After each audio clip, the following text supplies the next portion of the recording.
The airport terminal buzzed with the chaos of holiday travel as Maxwell Reed sat alone in the departure lounge, staring at his boarding pass without really seeing it. At 39, he had built a pharmaceutical empire worth billions, but tonight, he felt more lost than he ever had in his carefully controlled life. His flight to Singapore would board in 20 minutes. Another business trip, another hotel room, another Christmas spent alone because work always came first. He was checking his phone when a small voice interrupted his thoughts. "Are you lost too, mister?" Maxwell looked up to find a little girl standing in front of him, no more than 3 years old, wearing a bright red coat and a knit hat with cat ears. She carried a small green backpack shaped like a cat and looked at him with curious blue eyes.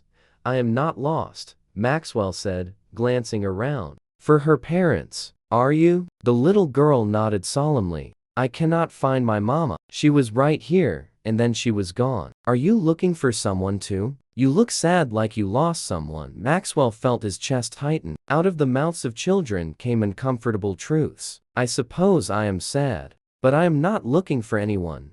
"Why not? Everyone needs someone to look for them." She climbed onto the seat beside him without invitation. "I am Lucy. What is your name?" "Maxwell."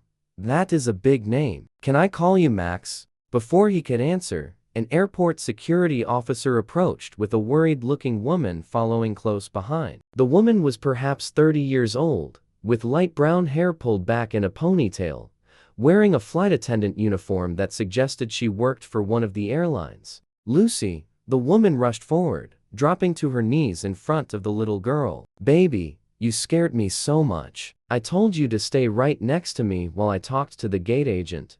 I am sorry, Mama, but I saw Max and he looked lost too, so I wanted to help him."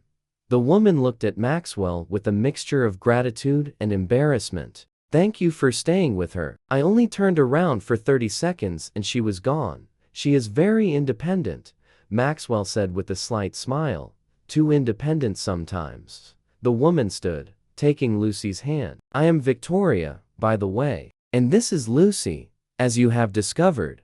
Maxwell Reed. If Victoria recognized the name of one of the country's wealthiest businessmen, she did not show it. She was already gathering Lucy's backpack and preparing to leave. But Lucy had other ideas. "Mama, Max is sad because he does not have anyone to look for him. Can we look for him? Can he be our friend?" Victoria's face flushed. "Sweetheart, Mr. Reed probably has places to be. We cannot just adopt every person you talk to in airports."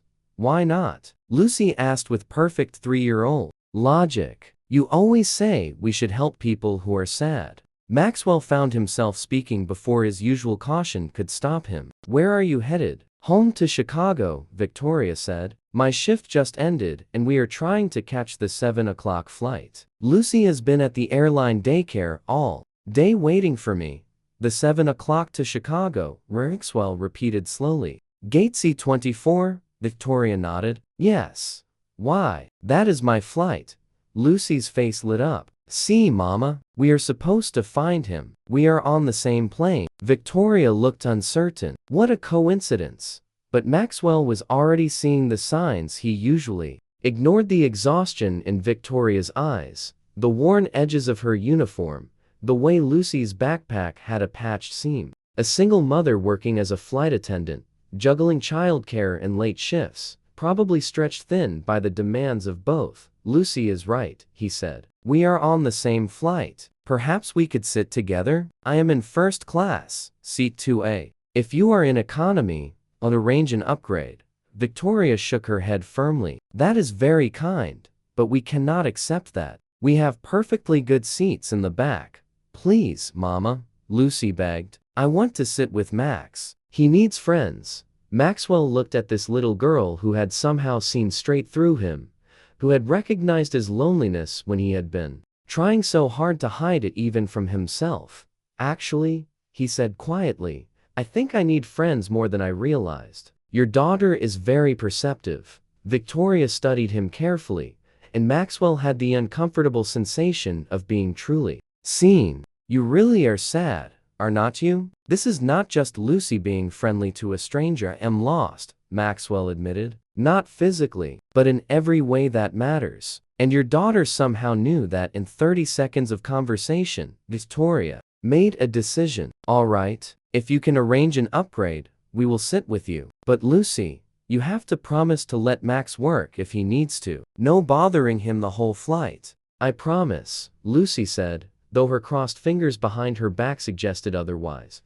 On the plane, Lucy positioned herself between Maxwell and Victoria, chattering happily about her day at the daycare and the Christmas cookies they had made. Maxwell found himself actually listening instead of tuning out the way he usually did with children. Max, do you have a family? Lucy asked as the plane took off. Lucy. That is personal, Victoria interjected gently. But Maxwell answered honestly. I had parents who died a few years ago. I have a sister I have not spoken to in 3 years. I have an ex-wife who remarried someone better than me. So no, Lucy, I do not really have a family anymore. That is really sad, Lucy said, patting his hand with genuine sympathy. But do not worry, you can share ours. We have extra room in our family. Victoria looked embarrassed. Lucy, you cannot just invite people into our family. Why not? There is just you and me, Mama. We have lots of space for more people. Lucy looked at Maxwell seriously. Do you know how to read bedtime stories? Because Mama is really tired at night, and sometimes she falls asleep during the stories. Maxwell felt something crack inside the walls he had built around his heart. I have not read a bedtime story in a very long time, but I think I could remember how. Over the course of the flight, Maxwell learned their story. Victoria's husband had died in a military training accident when Lucy was 6 months old. She had been struggling alone ever since, working odd hours as a flight attendant while relying on airline daycare and the occasional help from neighbors. I am barely keeping my head above water, Victoria admitted quietly while Lucy napped between them. The pay is not great, the hours are terrible, and I miss so much of Lucy's childhood, but it is the best I can do right now. You are doing an incredible job, Maxwell said. Lucy is bright, kind, and brave enough to approach strangers to help them. That does not happen by accident. Victoria smiled tiredly. She has always been like that, fearless and compassionate. I do not know where she gets it because I spend most of my time terrified I'm failing her. You are not failing her. When they landed in Chicago, Maxwell found himself reluctant to say goodbye. Lucy had somehow gotten past all his defenses in a single flight. Victoria had reminded him what real strength looked like. Can Max come see our Christmas tree? Lucy asked as they gathered their belongings. Please, Mama. He does not have anyone to celebrate with. Victoria looked at Maxwell apologetically. You do not have to. I know you probably have important things to do. Actually, Maxwell said slowly, I have nothing important to do. I was going to check into a hotel and work through Christmas. But if you really do not mind, I would love to see your tree. Victoria studied him for a long moment, then nodded. All right, but fair warning, our apartment is tiny, and the tree is probably the saddest thing you have ever seen. We could not afford a real one this year. What Maxwell found when he arrived at their small apartment was not sad at all. It was warm and filled with love. The plastic tree was decorated with homemade ornaments that Lucy proudly explained she had made at daycare. The apartment was indeed tiny, but it was clean and cheerful, with photos of Lucy and Victoria covering every surface. This is beautiful, Maxwell said honestly. He had been so focused on building an empire that he had forgotten to build a life. Over the following weeks, Maxwell found himself making excuses to visit Chicago. He helped Victoria find a better-paying job with more reasonable hours through his corporate connections. He became Uncle Max to Lucy, attending her preschool holiday concert and teaching her how to build block towers.